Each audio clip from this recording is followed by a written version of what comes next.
इकरम साहब, यहाँ पे एक बहुत बड़ा स्टेक होल्डर नेतन्याहू मौजूद है जिसके ऊपर पूरी दुनिया सवाल उठा रही है और सख्त सवालात उठ रहे हैं। नेतन्याहू की मौजूदा हुकूमत इंतहा पसंद इत्तेहादी जमातों पर मौजूद है। अगर माजी की बात कर ली जाए तो ओस्लो मुआहदा करने वाले इसहाक राबिन का अंजाम भी सबके सामने है।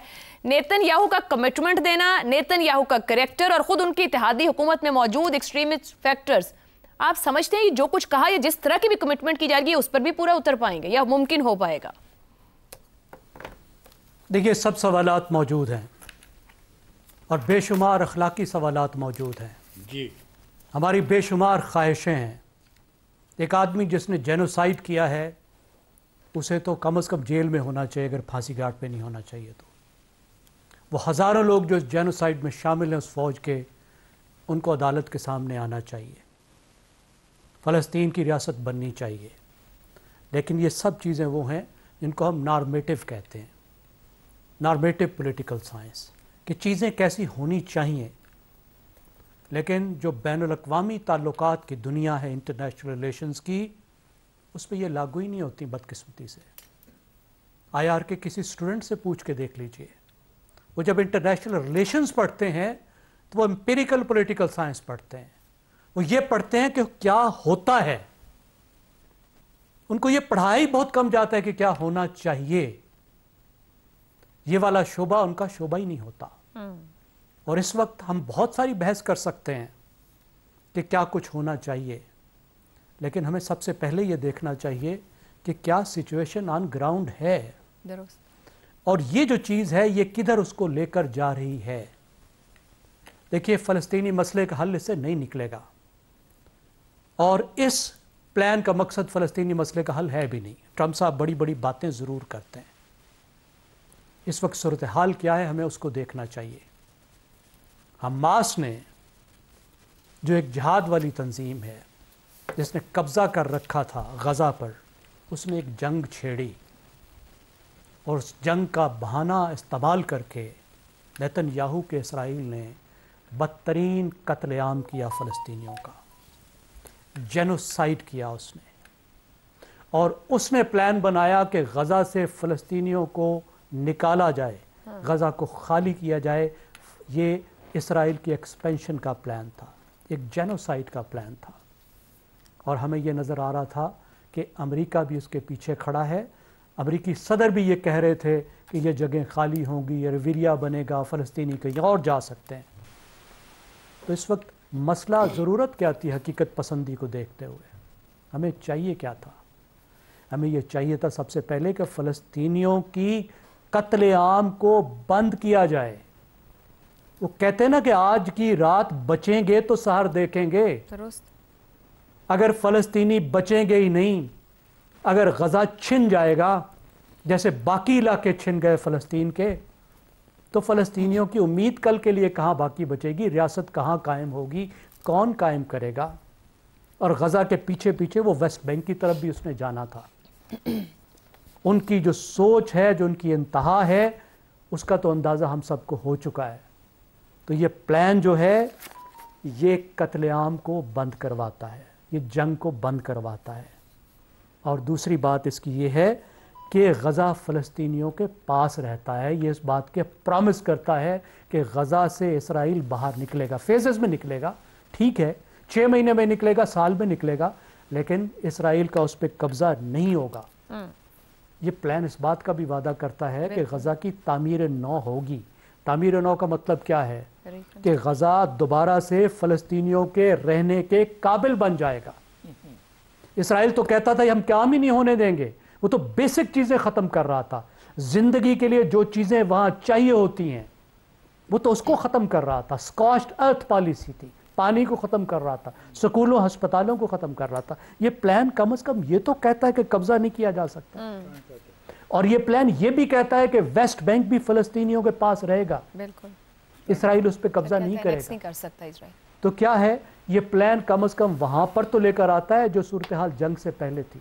ठीक, कल को एक उम्मीद तो बचती है फ़लस्तीनियों के पास। ठीक, कि उनकी जो ख्वाहिशें हैं वो पूरी हो सकेंगी। यहाँ तो हालात उधर दुरुस्त हो गया, तो पहला कदम कत्ले आम रोकना है, वो किया जाए, बचने के लिए भी कुछ नहीं। दुरुस्त हो गया ज़ैगम साहब, दुरुस्त हो गया। हसन निसार साहब, एक और स्टेक होल्डर जो इस पूरे मामले का है वो हमास है। अहम अरब मुस्लिम ममालिक का एक पॉइंट ऑफ व्यू है, मगर हमास हार्ड लाइन के साथ मौजूद है। उनके लिए मंसूबा काबिल कबूल होगा? वो सरेंडर करेंगे, वो पीछे हटेंगे? क्या वो इस मुआहदे के हक में जाकर गजा की जान बचाने की कोशिश करेंगे? ऐसे हम अजीब लोग हैं Ayesha, all of us are very interesting people. हमारी मुल्क में कोई नहीं सुनता। हम गजा पहुंच के और फिर चले हैं एक सुपर पावर और नाम नेहाद बैनुल-अक़वामी बरादरी को। बहरहाल ठीक है, काम है, ऐसा ही हमारा हो सकता है। अच्छा, मोटी बात करते हैं। जो आपका है कि ढंग का जुमला है, फ़लस्तीनी हल के जानिब अहम कदम साबित हो सकता है, ये सवाल है आपका। हो सकता है नहीं, ये हो चुका है। मैं आप ही के प्रोग्राम में बहुत वाज़ेह हिंट दे चुका हूं। But at what cost? आगे क्या होना है, मामे बने दुनिया दे, ओ भाई व्हाट कॉस्ट? कितने अभी बताया इफ्तिखार ने कि कितने मासूम बच्चे जवान, वो टोटल पता नहीं 70 कितने, जो भी इसने, मैं फिगर्स मेरे लिए इंपॉर्टेंट नहीं होते, मैं कुछ और देखता हूँ, बेरहमी से मारे गए। अच्छा, इस सब को छोड़ दें, ये हमारा मुंह बहुत छोटा और बातें बहुत बड़ी हैं। हम अपने मुल्क में होने वाले जुल्म, ज्यादती, लॉलेसनेस, उस पर कोई नहीं सुनता तो चले हैं ट्रंप और फलाना। तो अच्छा, एक शेर मैं आपको सुनाता हूं जो हमास को भी सुना दें, क्योंकि आपके ज़ाहिर धाराए कार में आता है ना हमास। बिल्कुल बिल्कुल सुनाए, हमास सुन रहे हैं। मैं भी बहुत अजीब हूं, इतना अजीब हूं कि बस खुद को तबाह कर लिया और मलाल भी नहीं। इसको पंजाबी में कहते हैं 100 लितर भी, 100 गंडे भी। ठीक हो गया, ठीक हो गया। शहजाद साहब, क्या वाकई ये हल देगा? लेकिन बहुत से बड़े बड़े सवाल हैं। क्या ट्रंप और टोनी ब्लेयर के जेर निगरानी जो बोर्ड ऑफ पीस बनेगा वो कितना बाइख्तियार होगा? मुजव्विज़ा बैनुल-अक़वामी फोर्स, उस फोर्स का वहाँ पर इख्तियार और उसकी एक्सेप्टेबिलिटी, इसराइल और हमास के खिलाफ इक़दाम हो सकेंगे? आप इस पूरे ये जो एक 20 निकात के साथ चीज़ आ रही है, 20 निकाती मनसूबा, इसका फ्यूचर क्या देख रहे हैं? अच्छा, एक तो नौमन तेल पहले बंदोबस्त करें ताकि राधा फिर नाच सके। और नौमन तेल लाते लाते हमारी और आपकी उम्र, आप तो खैर अभी माशाल्लाह हैं, लेकिन हमारी उम्र कम से कम बीत जाएगी। देखिए, इस उम्मीद पे कि गजा के जो मासूम हैं उनकी जानें बच जाएं, इससे बेहतर खबर तो कोई नहीं हो सकती। उसका बहुत आसान रास्ता है। आसान रास्ता ये है कि गजा के अंदर हमास और जो बाकी वहाँ पे जिस किस्म की इस वक्त जो डिफायंस और जो लड़ाई हो रही है, उसमें फ़लस्तीनी, गजा के फ़लस्तीनी जो हैं वो अपने आप को बिल्कुल हथियार डाल दें, बिल्कुल हैंड ओवर कर दें अपने आप को, और उसके बाद उनका जो है उम्मीद है। वरना 33 लोग कल शहीद हुए गजा के अंदर जिस दिन नेतन्याहू विजिट कर रहा था डोनाल्ड ट्रंप को। ये कल की खबर है, शायद उससे भी ज़्यादा हो गए होंगे अब तक। बड़ी इंटरेस्टिंग बात है, नेतन्याहू का इसराइल और गजा की हमास, ये दोनों आपस में अमन करने जा रहे हैं। इनमें से कोई अमन वाला है आपको नजर आता है? किस कीमत पे? कि हमास डिसआर्म करेगी, हमास डिसआर्म करेगी। जहां 20 नुकात होना, वहां पर हर किसी का, हर साथी का, हर फरीक का स्लिप करना उतना आसान हो जाता है। अगर ये 2 या 3 नुकात पे ये अमन वायदा होता, मैं कहता कि शायद इसकी प्रोबेबिलिटी ऑफ सक्सेस या उसकी उम्मीद बहुत बेहतर हो सकती है। लेकिन यहां 20 नुकात हो, वहां पर किसी भी नुक्ते के अंदर कोई इधर से उधर हो सकता है। तो उसकी वजह क्या है कि ये सामने आया है, उसके ऊपर बात करते हैं। अमन फौजें कहते हैं कि मिस्र, तुर्की, सऊदी अरेबिया, पाकिस्तान, इंडोनेशिया, ये सब के सब ऑनलाइन है। ये ऑनलाइन होंगे अब्राहम्स अकॉर्ड के लिए भी। लेकिन अगर इनकी फौजें आती भी हैं, अगर उनको इंटरनेशनल फोर्स बनती भी है, तो अंदाजा लगाएं अर्दोआन की फौज नेतन्याहू की फौज के खिलाफ अमन का पैगाम लेके आएगी। अर्दोआन की फौज दुनिया मेरा ख्याल है इधर से उधर हो जाएगी।